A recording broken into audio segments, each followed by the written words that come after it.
by the way, teman-teman yang suka main game, ini ada game Need for Speed Underground yang satu sama yang kedua ya. Ini Underground 2. Dua. Ini Most Wanted. Most Wanted. Nah, ini gamenya yang buat Pak Bulit nih. Mana gitu? Kamu benar nggak? Itu benar-benar dikerjain. Dan meeting nggak pernah telat. Jadi udah berapa tahun nih meeting jam 9 teng udah pada ngumpul. Itu loh, yang simpel-simpel seperti itu menurut kalau saya sih sangat terganggu kalau kita meeting jam 9. Jam 9 belum pada ngumpul dan harus nelpon dulu. Ini kita udah mulai itu. Saya sih walaupun kita punya skill yang udah diasah, tapi untuk kayak gitu memang ada masa yang harus di-upgrade dengan kuat. Yang kayak saya bilang bisa dibilang dalam seminggu itu saya cuma tidur beberapa jam karena tektokan kan sama IE kan. Dia ngasih tugas beda jam lagi ya. Karena itu nggak tidur. Salah satunya adalah kesiapan kita secara etos kerja dan pola pikir ya. Satu lagi yang kalau masih sempat itu di reality of is broken itu kan if you have a clear goal, gitu, challenge is just challenge gitu. Iya kan? Tapi kalau goalnya nggak clear, challenge tuh jadi kayak alasan ini gimana gitu. Apa tuh jadi susah lah ke sana.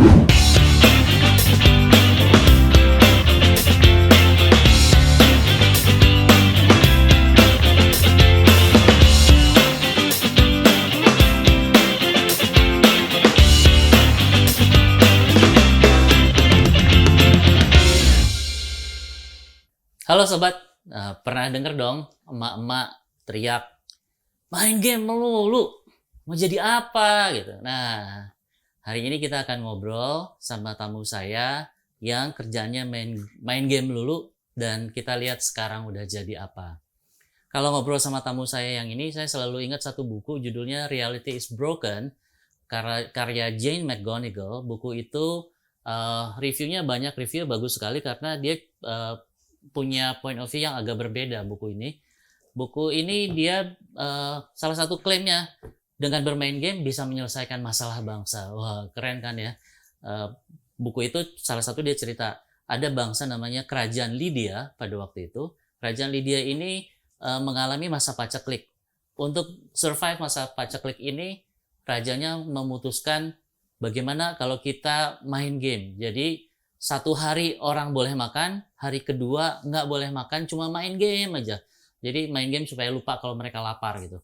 Hari ketiga main game, makan lagi. Hari berikutnya jadi selang-seling makan, main game.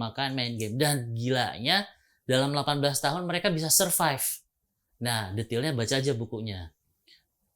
Jadi klaim main game itu seru sekali ya. Nah, kali ini ini kan podcast pertama nih. Podcast pertama kita akan seperti apa sih? Podcast ini akan berbeda karena podcast kali ini kita akan menggunakan coaching style. Apa itu coaching style? Jadi seperti seorang coach ketika menghadapi kliennya, saya akan menggambar saat klien saya bercerita. Jadi tamu saya akan bercerita, akan saya gambar. Nanti setelah selesai saya gambar, kita akan diskusikan ternyata struktur pembicaraan kita hari ini. Dan mudah-mudahan struktur pembicaraan kita yang tergambar ini bisa juga menjadi hikmah buat kita semua. Apa sih langkah-langkah yang bisa kita lakukan dalam rangka membuat diri kita lebih maju dan tentunya Indonesia lebih maju. Nah, bersama saya nih sudah ada Pak Bulit Cesariza. Pak Bulit Cesariza. Siang, Coach. Ya. Selamat datang, terima kasih Pak Bulit atas kesediaannya. Sama-sama, terima Beneran kasih. ya dulu suka dimarahin sama emaknya? Kadang-kadang iya, kalau seharian mainnya dimarahin pasti. Kalau seharian mainnya dimarahin ya. Terus kalau main simulator itu kan bisa seharian ya. Iya, bisa seharian. Boleh cerita sedikit Pak Bulit tentang dirinya sekarang ini seperti apa? Ya sekarang ini apalah? Saya sekarang bisa disebut sebagai entrepreneur ya. Saya entrepreneur, running beberapa company. 3 company lah yang paling sering yang di running. 3-tiganya game related company. Game related. Game and gamification company. Jadi anak yang suka dimarahin sama ibunya main game sekarang bikin perusahaan game. Kita akan dengar cerita kisah hidupnya Pak Bulit ya. Mungkin pertama saya ingin cerita, saya tulis dulu dong namanya ya, jadi biar nggak ketuker. Pak Bulit ini namanya agak unik ya kalau kita lihat namanya tuh. Ini Double L double T. ya, Betul. boleh cerita dulu sedikit namanya kenapa seperti itu? Jadi waktu saya lahir, masa lalu, masa Iya. itu ada film detektif Hah? yang main Steve McQueen. Hah? Ya, judul filmnya memang Bullet. Oh, Judulnya jadi film. orang tua dulu Penggemar. Itu kalau bisa di googling itu ada adegan kebut-kebutan di film itu salah satu adegan kebut-kebutan car chasing terbaik sepanjang masa, urutan ketiga. Nah, itu yang mengilhami bikin ini? mungkin itu bikin jadi suka. Oke, baik. Kalau gitu boleh cerita dong gimana sampai cerita ini. Oh, by the way, teman-teman yang suka main game, ini ada game Need for Speed Underground yang satu sama yang kedua ya. Ini Underground 2. Kedua, Ini Most Wanted. Most Wanted. Nah, ini gamenya yang buat Pak Bulit nih. Nah, Pak Bulit ini part of the team lah. Part of the team ya. Jadi boleh cerita dong sampai ke sini gimana ceritanya? Ya sama, mungkin gara-gara namanya dari car chasing gitu. Saya memang dari dulu suka main game balap. Need for Speed yang awal-awal, yang Hot Pursuit yang sebelumnya itu main. Dan tiba-tiba lihat ada request for proposal dari EA Black Box waktu dia request for proposal. Kita mau bikin Need for Speed yang baru. Waktu itu dia belum reveal nama Need for Speed-nya. Terus siapa yang bisa yang ingin terlibat, kita boleh kontak mereka. Saya mau terlibat nih gitu. Terlibat. Nah, setelah kita ngomong, kita punya tim yang bisa ngerjain. Terus mereka kirim sampel. Kirim tes. Disuruh bikin lampu mobil, suruh bikin bumper, suruh bikin beberapa part mobil gitu. Suruh bikin dites. Kalau biasa ngerjain 3D kan tahu berapa poligon, teksturnya harus gimana, itu ada spek-speknya ditulis. Kita bikin sampelnya. Gitu. Terus kita balikin ke sana, lolos tesnya.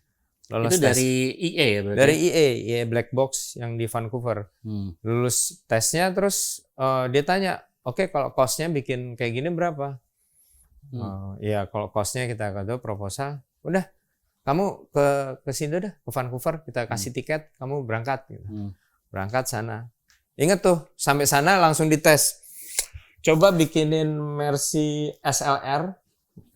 SLR tuh yang bentuknya kayak ikan hiu gitu kan. Mercy SLR dengan poligon 3500 langsung dites di sana. Wah, ya, kita bikin lah. Besoknya kita tunjukin, wah ya ini kurang gini. Selesai, udah benar.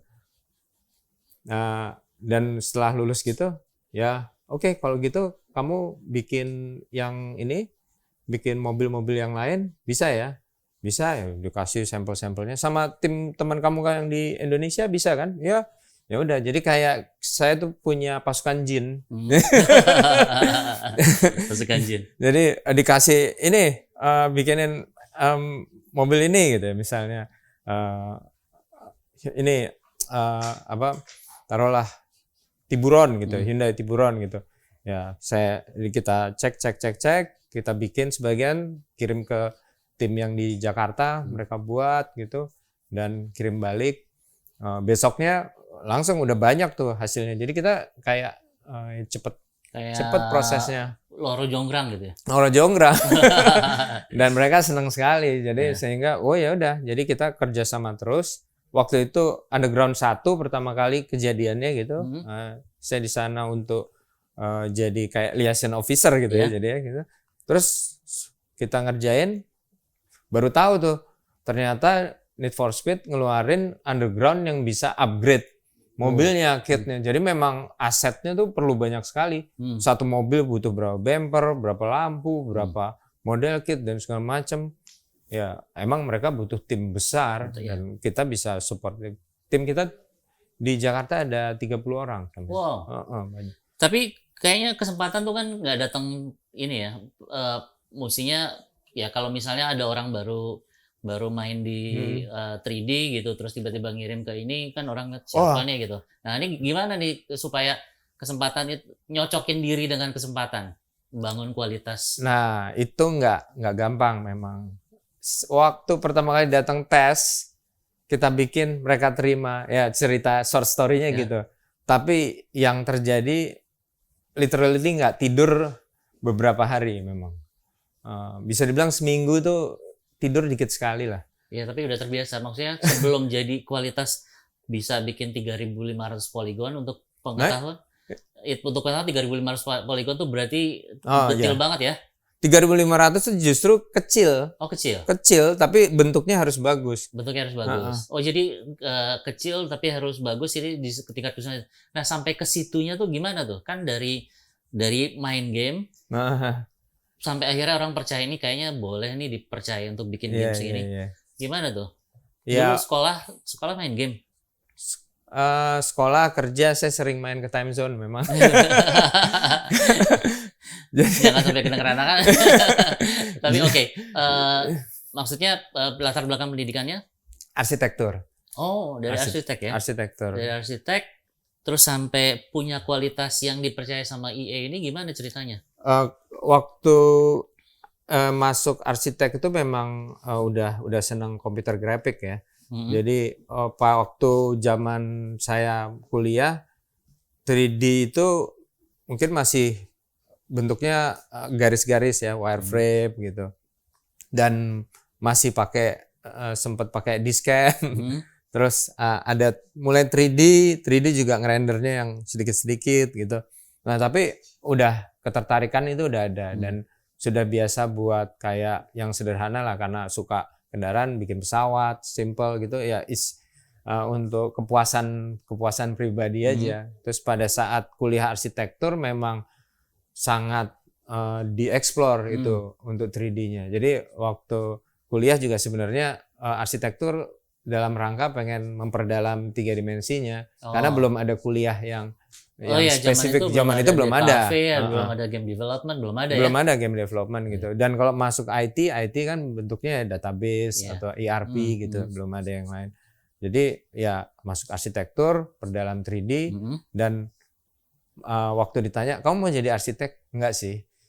Saya mau belajar ilmu arsitektur karena dari situ bisa menurut saya ilmu yang paling siap untuk di dunia 3D itu arsitektur waktu itu. Ilmu yang paling siap. Jadi belajarin di situ. Nah, karena banyak kenalan arsitek, saya sering dipercaya untuk bikin rendering istilahnya.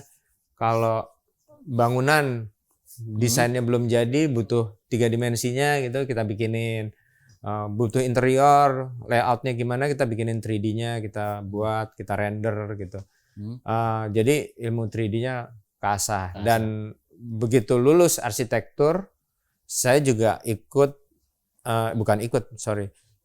gabung bikin tim, bersama teman-teman tuh bikin tim untuk melayani arsitektur firm kalau dia mau bikin presentasi arsitektur. Jadi zaman itu masih jarang banget ya, presentasi arsitektur pakai animasi, pakai itu. Nah itu kita nawarin jasa itu dan jasa selama nggak lama 96 sampai 98 pada saat Krismon bisnis properti turun tapi ya kita udah selama itu main di 3D turun akhirnya ya, bubar jalan timnya bubar nah, dapatlah kesempatan kerja di game development company. Berapa tahun tuh di game developer company itu saya 7 tahun as profesional game developer ya. Jadi dari main game kan emang senang main game. Ada game developer company buka lowongan, ya udah langsung nggak pikir 2 kali langsung masuk. 7 tahun 7 tahun di situ. Sampai posisi apa tuh kira-kira 7 tahun? Apa? Game developer tuh mungkin orang tua banyak bertanya nih. Apakah kalau jadi game developer gitu aja game developer terus? Bisa nggak sih ada karir atau penghidupan gitu? Waktu itu game developernya ini memang masih sister company-nya dari Time Zone. Jadi induknya Time Zone, dia bikin game developer sendiri yang kemudian bikin ini ya? Iya, bikin ini. Bikin game developer. Jadi yang dulu suka main di Time Zone nih Ini ada kartu-kartunya nih. Oh ya, cerita dong. Nah, ini kalau kita bikin ini salah satu game yang paling sukses, game arcade. Kalau di Time Zone suka lihat. Ini collectibles ya? Collectible. Wow, oke. Ya 7 tahun di situ ini sih menurut saya karir yang menyenangkan. Terakhir kepala studio, jadi kepala studio itu kalau di game development level director ya. Jadi ya udah ngelit sekitar 50 orang. Kita manage programmer, 3D dan beberapa game per tahun. Jadi kita punya KPI itu rilis 5 game per tahun. Salah satunya Dino Duel, terus ada game macam-macam mekanik dan game video game yang kalau teman-teman lihat di arcade center di mall-mall terus ada itu beberapa bikinan kita pada tahun itu, sehingga ya it's a good ini sih, good business and enjoyable. Terus, sangat bisa di-enjoy. Terus apa yang menyebabkan jadi itu kan pegawai? Ya. Yang menyebabkan tadi katanya entrepreneur nih sekarang. Ya, waktu itu masih pegawai, waktu di sini masih pegawai bikin Dino Duel itu. Waktu Dino Duel saya masih produser, jadi kita ngeriset gamenya dan ngonsepin game. Kan produser tuh make it happen lah ya intinya. Itu sampai akhirnya jadi kepala studio, manage the day-to-day operation. Tadi tanya terus dari pegawai jadi entrepreneur. Jadi entrepreneur tuh gimana? Kenapa Pak terjadi malapetaka itu gitu ya? Itu malapetaka apa ini apa blessing in disguise? Blessing in disguise. Yeah, we can see from a different point of view. Intinya kenapa saya akhirnya jadi pengusaha itu salah satunya adalah kita punya cita-cita ya atau pencerahan lah atau salah satunya karena baca buku itu. Buku Reality is Broken. Reality is Broken. Karena Reality is Broken itu kan bilang game is a virtual things, bukan sesuatu yang nyata, tapi emosinya nyata. Emosinya real. Jadi kalau kita di game itu tugasnya misalnya bunuh naga, naganya virtual, tapi senangnya tuh real. Senangnya real. Kenapa enggak tujuan virtualnya itu dijadiin tujuan real? Senangnya juga real. Nah, jadi mungkin premisnya kayak gitu. Jadi saya ngelihat, wah, games itu bisa bikin orang happy dan kita bisa aplikasikan ilmu game itu karena yang virtual pun bisa bikin orang happy, gimana bisa yang tujuan di dunia nyata bikin orang happy juga. Artinya game itu punya clear goal kan, tujuan. Kan kalau kita main game tuh kita tahu, oh di situ kalau Need for Speed, oh finishnya di situ. Kalau kita berhasil dapat finishnya, kita udah senang. Tapi kalau finishnya terlalu gampang, kita juga nggak gitu challenging, ya cuma masuk gitu aja. Harus dikasih musuhnya, mobil-mobil lain. Bisa ngalahin mobil lain lebih senang. Terus pas lagi belok atau gimana ada reward yang tiba-tiba kling gitu. Itu kan juga reward yang instan tuh bikin orang senang. Nah, hal-hal seperti itu kalau diterapkan di dunia nyata bisa menghasilkan satu sensasi yang sama gitu.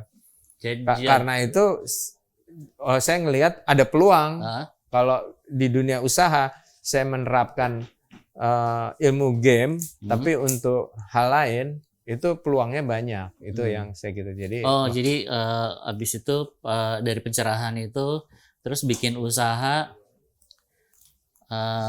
usahanya di bidang gaming gitu ya? Iya. Tapi waktu itu usaha pertama yang kepikir saya adalah bikin game untuk promosi. Untuk promosi. Untuk promosi produk. Nah, istilahnya untuk activation. Itu perusahaan pertama saya. Jadi kita bikin company yang kita bikin games yang digunakan untuk promosi below the line, promosi untuk di lapangan. Tetap bikin game, tapi gunanya bukan hanya untuk entertainment. Bukan tapi, untuk. Nah, terus perkembangannya? Perkembangannya pada saat kita dalam ininya bikin game itu, kita kan akhirnya punya tim, punya workshop gitu ya, untuk bisa membuat games. Untuk yang kita bikin games terus kita sewakan untuk promo gitu-gitu ya. Perkembangannya perusahaan ini ya berkembang menjadi kita bisa akhirnya buat instalasi untuk museum. Waktu itu apa namanya proyeknya yang instalasi untuk museum itu? Ada beberapa di Museum Fathahilah, pernah di yang paling itu di Borobudur. Yang paling happening. Iya. Teman-teman kalau ke Borobudur, itu ada satu museum yang happening. Boleh ceritain sedikit Pak Bulit? Iya.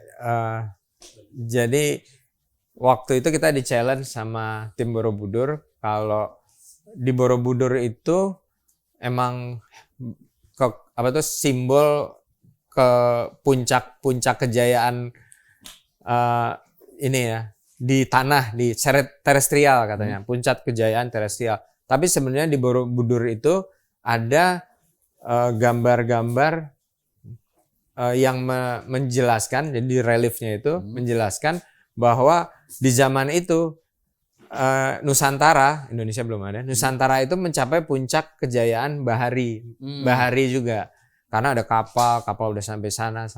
Nah, kita dapat challenge untuk menceritakan itu kebaharian di masa lalu, di tahun-tahun zaman Borobudur berdiri ya, tahun 700 tahun gitu.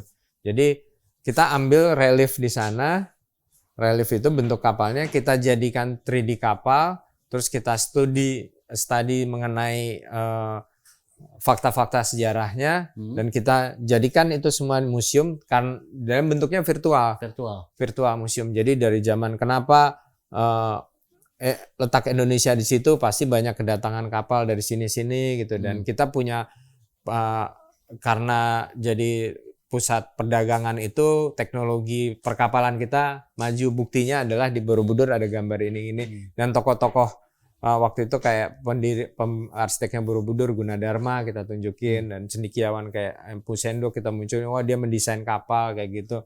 Dan armada kapalnya itu pun kita berdasarkan apa yang ada di relief. Nah, itu kita buat semua dalam bentuk virtual, animasi, interaktif, orang bisa gitu. Dan terakhir bagaimana itu armadanya itu membesar sampai akhirnya armada itu mendapat bukti kalau kita udah sampai ke ujung Afrika. Bukan Madagaskar, lebih di baratnya Afrika. Afrika Barat. Jadi udah sampai bawah tuh Afrika Selatan, ujung Cape Town sekarang. Terus naik lagi. Kita udah sampai sini karena ada literatur yang nulis kapal begini yang nggak ketahuan kapal bentuknya kayak gimana. Tapi di Borobudur ada reliefnya kapal itu gitu. Nah, itu kita tunjukin. Message-nya adalah kita sudah sampai di sana sebelum bangsa Barat ke sini gitu. Oke. Udah banyak ya yang dikerjain, semuanya project yang wow gitu ya. Waktu orang-orang rame ke metaverse, ini ikutan metaverse juga nggak? Sempat kita punya startup yang di metaverse. Metaverse memang sebenarnya menarik ya, karena kalau metaverse kan larinya dari game juga. Game-game yang kayak awalnya kan game seperti Second Life gitu ya, yang orang punya kehidupan sendiri, mau kerja di situ, mau ngapain di situ dan semua. Nah, cuma di metaverse itu dinaikkan, ada ekonomi yang objeknya bisa di own sendiri sama orang ya kan, lewat sistem blockchain gitu. Jadi barang-barangnya itu kita yang own. Kalau tadinya kan enggak, jadilah naik jadi metaverse. Itu hype lah waktu itu ya. Terus gimana ngerjain metaverse? Kan itu industri baru ya, jadi kayak babat alas mungkin gitu ya. Nah, mempersiapkan babat alas itu gimana? Nah, kalau saya berpikirnya untuk metaverse ini kita harus long run, karena metaverse sekarang ini belum the real powernya. Ini baru ya main-mainan lah kayaknya, cuma permainan beberapa orang yang pengen dapat untung, dia bikin tanah virtual, dibeli, dijual lagi segala tapi not the real use case yang menarik. Nah, jadi kalau saya ngelihatnya ya ada investor yang tertarik untuk masuk ke dunia metaverse. Saya bilang first jangan ngomong produk dulu, tapi kalau mau perkuat mengenai timnya. Karena metaverse itu semuanya virtual, yang penting kan otak dibalik itu kan. Jadi menurut saya kita susun dulu tim yang susun tim yang bagus dulu. Nah, untuk susun tim yang bagus, saya mulai membuat semacam kurikulum, silabus untuk mengajarkan tentang ya cara membuat sebuah infrastruktur semacam game lah, dunia virtual gitu, dunia 3D, programmingnya dan semua itu kita buat ini dulu, pelatihan dulu. Jadi tahun 2002 ya kita bikin kelas orang yang mau belajar mengenai cara pembuatan metaverse gitu. Dari itu kita dapat talent yang bagus, talentnya kita rekrut. Kita mulai kasih project yang berhubungan sama metaverse, tapi nggak langsung yang gedenya, karena ini masih panjang evolve. Saya bilang ini masih evolve, belum sampai use case-nya. Kayak sekarang yang banyak kita buat itu yang berhubungan dengan kesehatan, misalnya kesehatan gimana orang bisa mempelajari tentang anatomi, mempelajari tentang fisiologi tubuh dan segala macam dengan lebih mudah gitu ya. Jadi saat ini use case metaverse baru kalau di pembelajaran adalah yang tadi dibilang anatomi. Ini kayaknya apa nih? Ada hubungan sama kesehatan juga nggak, yoga nih? Ya, yoga. Ini next venture-nya ini atau gimana? Enggak. Ini justru ini 2015 mulainya. Jadi kalau ngelihat ini agak mundur dulu ya. Mundur ya. Nah, ceritanya agak mundur. Waktu saya pertama kali buat usaha 2007 kan, setelah dari Matahari Studio, saya mulai usaha untuk bikin games yang untuk promosi itu. Kita bikin games karena untuk bikin game promosi itu banyak ini juga ya. Hardware mekatronik kan kalau misalnya datang contohnya ke PRJ kan gamenya tuh gede-gede tuh, bikin game ada simulasi gitu, itu kan banyak mekatronik. Akhirnya mekatronik jalan dan semua itu digabungin dengan software. Nah, tahun 2015 itu saya kesempatan untuk traveling ke US dan ketemu dengan beberapa dengan tim dari US tuh yang develop hardware. Tim hardware. Itu orang Amerika atau orang Indonesia? Itu orang Indonesia yang udah tinggal di Amerika. Orang Indonesia udah tinggal di Amerika. Dia tuh memang udah hardware designer yang kawakan lah ya. Dia udah bikin chip untuk komputer, untuk server dan semua. Nah, dia lagi mendesain hardware yang hardwarenya itu bisa untuk dipasang di baju. Pasang di baju untuk orang kalau gerak ininya masuk ke dalam dunia 3D kayak motion capture lah namanya gitu. Nah, bajunya itu kemudian dia butuh use case. Jadi saya punya teknologi ini nih, motion capture gitu.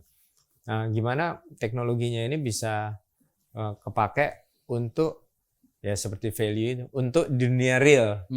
Nah, dunia real. Jadi kita akhirnya putuskan untuk masuk ke industri sport. Karena orang sport itu kan butuh gerakannya itu bisa di review, di capture, di review, terus untuk latihan berikutnya dia bisa berlatih lebih baik gitu supaya untuk lebih bugar lagi. Jadi kalau mau dilihat, boleh dilihat. Boleh. Ini apa sih sebenarnya? Ini baju untuk orang belajar yoga. Oh, ini sebenarnya lagi ada pemirsa sobat. Jadi ada isu yang sangat menarik sebenarnya tentang sport innovations. Saya baru dengar nih ternyata orang Indonesia juga punya namanya sport innovations ya. Dan ini itu berarti kalau tadi chipnya dibuat oleh orang Indonesia jadi produk anak bangsa dong ya? Ya sebenarnya ini kolaborasi antara 3 negara. 3 negara. US yang mendesain hardware-nya. Orang Indonesia? Ya orang Indonesia juga tapi tinggal di Amerika. Terus ada tim dari Italia yang untuk membuat algoritma, karena Italia itu sejak zaman Leonardo da Vinci tahu ini ya, tahu anatomi dan segala yang algoritmanya, dan tim dari Indonesia yang mengimplementasikan jadi software. Jadi ini baju, mungkin baju biasa, tapi di dalamnya itu ada sensor-sensor. Ini ada 15 sensor di baju ini. Jadi kalau kita gerak, dia bisa tahu dan dia bisa bilang, oh kamu gerakannya kurang pas, naikin tangan 1 inch gitu misalnya. Lagi yoga gitu, lagi pose gimana, oh tangannya terlalu rendah, naikin. Dia bisa tahu dan dia bisa bisa calculate seberapa similar kamu kalau untuk yoga, seberapa similar kamu dengan gurunya gitu. Dan kalau dia latihan, dia tahu oh kamu similarity-nya skornya segini gitu. Wah. Dan wah ini karya anak bangsa nih sobat. Wah karya anak bangsa, bisa lah ya walaupun Amerikanya tapi orang Indonesia kan, orang Indonesia juga. Di sini juga buat orang Indonesia. Dan kalau di sini semua orang Indonesia, developer kita orang sini semua. Orang sini semua ya. Wah ini pertama kali nih di TVRI ya. Ternyata bangsa kita udah mampu loh bikin sport innovations. By the way, saya juga dengar di Institut Teknologi Sumatera ITERA itu ada jurusan teknik rekayasa sports. Oh, oke. Nah ini mungkin kalau teman-teman dari ITERA mau magang boleh ya Pak Bulit ya? Boleh banget. Ya. Kita ini soalnya ini karya anak bangsa loh, teknologi yang berupa inovasi sport dan pertama kali didengar di TVRI ya. Gitu.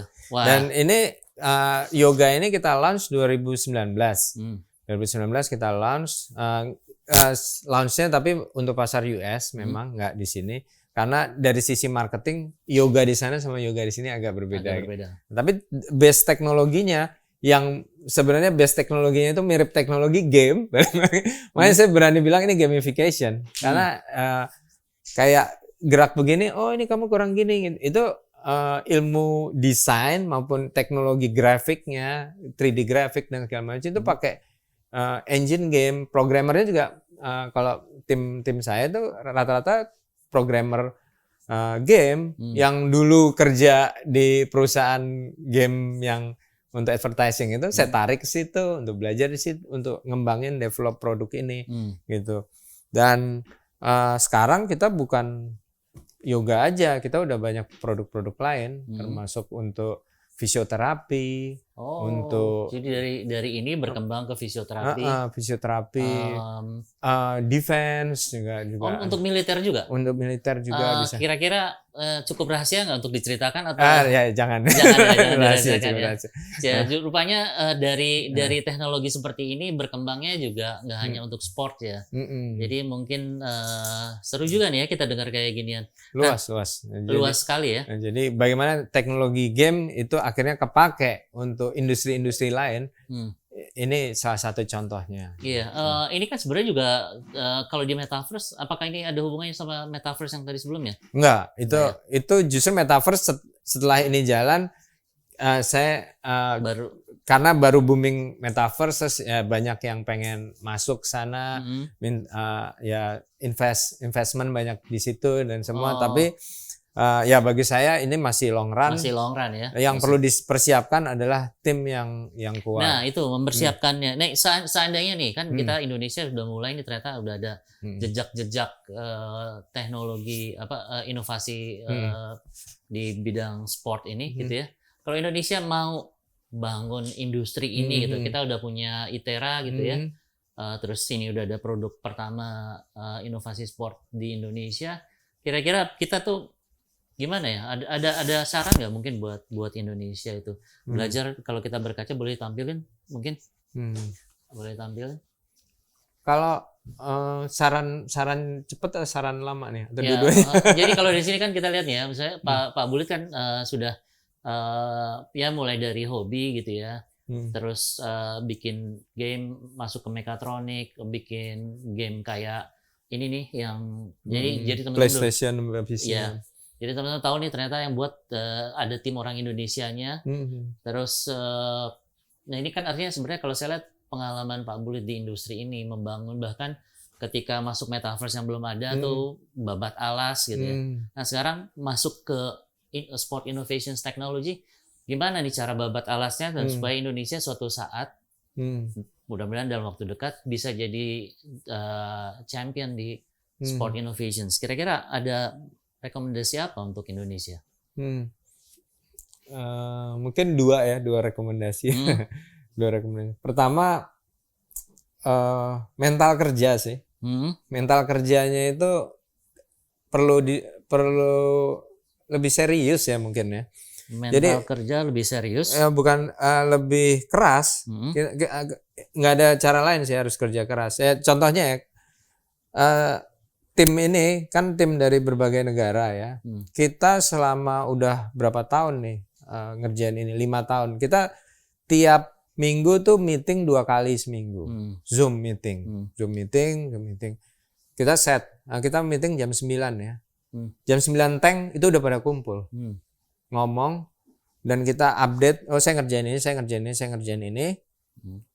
Setelah selesai untuk meeting berikutnya yang omong mau dikerjain itu benar-benar dikerjain. Gitu ya. Nggak perlu di-chasing, kamu udah sampai mana gitu. Kamu benar nggak? Itu benar-benar dikerjain. Dan meeting nggak pernah telat. Jadi udah berapa tahun nih meeting jam 9 teng udah pada ngumpul. Itu loh, yang simpel-simpel seperti itu menurut kalau saya sih sangat terganggu kalau kita meeting jam 9. Jam 9 belum pada ngumpul dan harus nelpon dulu. Ini kita udah mulai itu. Saya sih terganggu gitu dengan itu. Jadi itu satu hal, mental kerja dan apa ya? Etos kerja atau mental kerja, etos kerja mungkin ya, profesionalisme dan etos kerja. Itu satu hal, itu penting banget karena etos kerja ya. Kalau saya ngerasa sih, misalnya kita janji meeting jam segini, kita telat 5 menit, itu moodnya udah beda. Moodnya udah nunggu, udah turun lagi dan segala macam. Nah, dan nggak perlu di chasing, harus ya udah, you say you want to do this.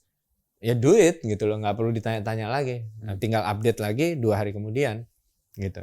Nah itu yang kedua, kalau mau inovasi kayak gini harus think global, at least regional. Karena kayak kita ngedesain satu chip ya, baik di waktu saya masih di Time Zone bikin game-game arcade, kita bikin satu board gitu, itu untuk bikin prototipenya di Indonesia nggak ada. Kita at least harus ngomong ke Taiwan atau ke Singapura. Singapura bisa mereka bikin. Itu at least regional. Di Singapura nanti udah jadi kita buat lagi. Kita mau assembly bagian ininya itu mungkin di negara lain. Gitu. Dan pasarnya juga nggak bisa lokal. Waktu di Time Zone di waktu masih kerja game developer, kita tiap kali bikin satu produk jualnya at least regional. ASEAN, Filipina, Singapura, Thailand itu udah umum. Australia, kadang gamenya Eropa, US. Kalau main ke itulah ke Universal Studio, ke Disney, itu kan suka ada arcade game juga kan gitu. Nah itu ada game bikinan kita di situ. Harus berpikir kayak gitu karena making innovation itu pertama untuk jadi satu barang itu perlu kolaborasi berbagai expertise di expertise. berbagai negara ya. Ya, nggak semuanya ada di Indonesia. Bikin bajunya bisa di Indonesia, Ya. bikin chipnya mungkin harus di negara lain. Chipnya kan mungkin dari Eropa atau dari Amerika. Ngerangkainya mungkin harus di Taiwan atau di mana lah gitu. Tapi ngejahitnya bisa di sini. R&D-nya kita nggak bisa R&D selesai sini. Ke R&D-nya mungkin kita harus ke Singapura karena Singapura punya facility-nya atau di US ya. Jadi think global, at least regional lah. Nggak mungkin kita bisa innovate produk kalau cuma think lokal. Wow. Gitu. Itu satu hal. Itu ya. Wah, pemirsa, kita sudah hampir sampai nih di ujung dari pembicaraan kita. Menarik sekali ya. Jadi dari anak yang suka dimarahin sama ibunya main game dulu, akhirnya jadi game developer, punya perusahaan game yang mendunia, dan sekarang masuk ke inovasi di bidang olahraga, jadi pionir di bidang sports innovation technology. Dan dari ini kita belajar ya, kalau kita bisa lihat, pertama kalau saya bisa simpulkan dari saya mungkin mau coba pakai bahasa game kali ya. Saya kasih warna yang agak berbeda. Kalau dari bahasa game, saya lihat kayaknya Pak Bulit itu seperti halnya game, hidupnya udah punya goal ya. Goal ya. Jadi goalnya tadi belum sempat. Goalnya sebenarnya apa sih goal dalam hidup? Dalam hidup. Kayak pernah cerita waktu itu pengen pameran gitu. Iya, waktu memutuskan untuk keluar, terus saya punya cita-cita in the next 10 years saya mau pameran di US. Produk saya sendiri saya jual di US. Itu tahun 2007. Dan terjadi 2017 saya pameran di California. Produk sendiri. Produk ini untuk orang bisa ngetes. Oke. Dan itu goal itunya. Oke. Jadi ya kalau kita lihat dari sini sebenarnya kita semua perlu punya goal gitu, dan kita dalam goal yang kita kerjakan nih, kalau kita lihat di sini Pak Bulit sebenarnya sudah tahu apa yang mesti dilakukan, misalnya ngambil arsitek karena pada saat itu belum ada tersedia kalau mau belajar bikin game, terus belum tersedianya pekerjaan untuk game development, bikin dulu market animasi gitu ya, untuk arsitektur. Jadi secara bertahap udah tahu abis ini mau melangkah kemana, dan akhirnya punya portfolio yang cukup bagus sehingga akhirnya dipercaya untuk bikin game-game sekaliber seperti ini, gitu ya. Dan yang saya sangat cuma ya yang satu yang etos kerja ya, akhirnya dapat portfolio kayak gini, itu walaupun kita punya skill yang udah diasah, tapi untuk kayak gitu memang ada masa yang harus di-upgrade dengan kuat. Yang kayak saya bilang, bisa dibilang dalam seminggu itu saya cuma tidur beberapa jam karena tektokan kan sama IE kan, dia ngasih tugas beda jam lagi ya. Karena itu nggak tidur.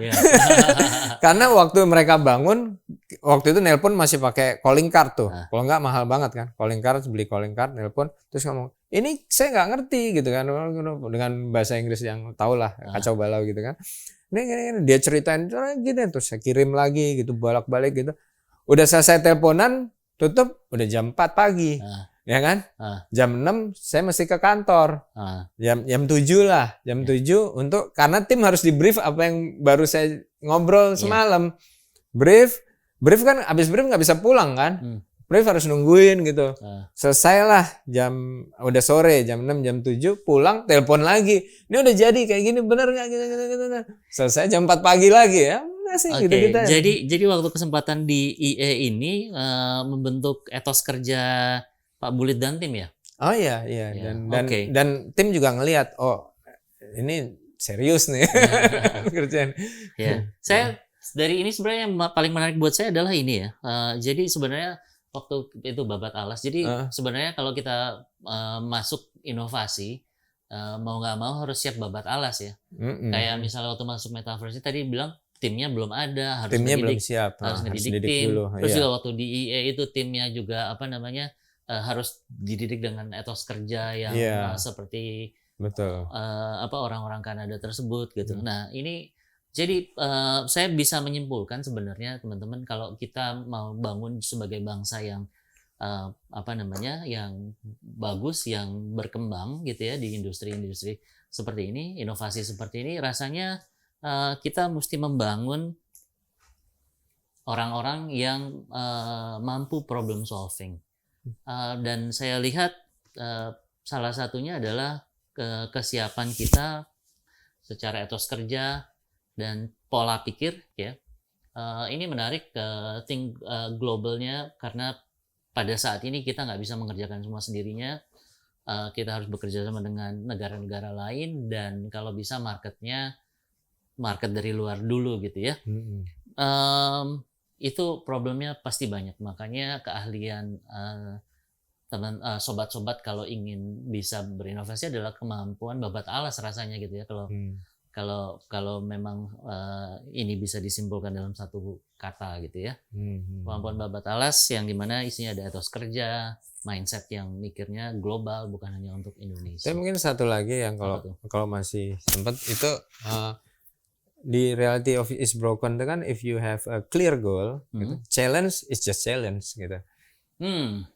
Iya kan? Yeah, Tapi kalau goalnya nggak clear, challenge tuh jadi kayak alasan ini gimana gitu. Tuh jadi susah lah ke sana. Kekuatan para gamer, sesama gamer. Kalau kita udah clear goalnya, fail it's just a process. Iya. Ya kan? Karena di game garis finishnya gitu. Pas ke sana kalah sama musuh. Ya kali ini kalah. Next saya coba lagi, pasti menang.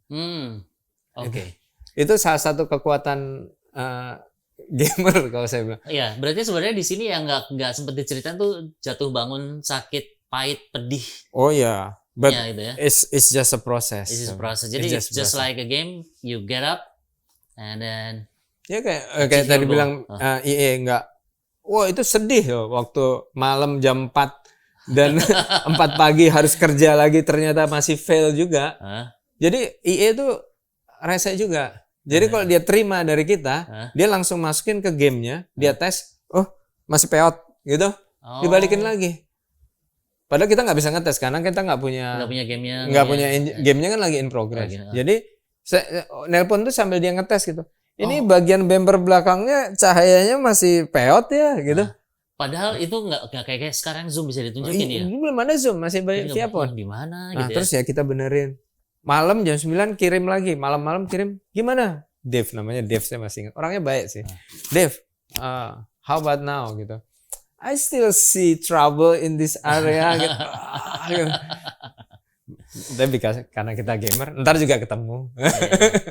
Wah, rupanya reality is broken bangun mentality yang cukup bagus buat sobat-sobat yang ingin jadi pengusaha. Ya mungkin perlu juga diadopt atau baca buku Reality is Broken supaya punya mentality bahwa ya bisnis rugi, it happens gitu dan just get up and play the game. Play again.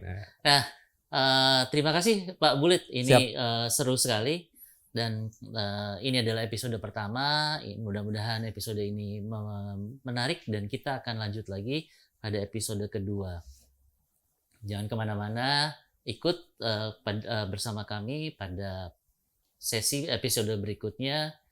Karena Anda di tangan yang baik, because you are in good hand bersama saya, Coach Jaha. Terima kasih, sampai jumpa di episode berikutnya.